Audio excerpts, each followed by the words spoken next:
Prezidentimiz samolyoti Qo'qon aeroportiga qo'nganini ko'rib, nimagadir rosa hayajonlangandim. Qandaydir bir boshqacha hayot, o'zgarishlar bo'lishini kutgandim. Lekin aynan bizning mahalla, bizning ko'cha, bizning maktabda shuncha o'zgarishlar bo'lishini hatto xayolimga ham keltirmagandim. Shuncha odamlar, hamma har xil forma kiyganlar, hamma nimalar bilandir band.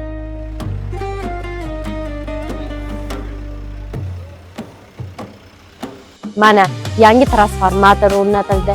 Endi svetimiz o'chmasa kerak. Uylarimiz oldida hamma yoq tozalanib, obod etilmoqda. Maktabimizda ham remont ishlari boshlandi. Xullas, o'zgarishlar, yangi O'zbekiston nafasi bizning mahallamizga ham kirib keldi. Bu bizning mahalla, bizning ko'cha, bizning maktabimiz va bizning prezidentimiz.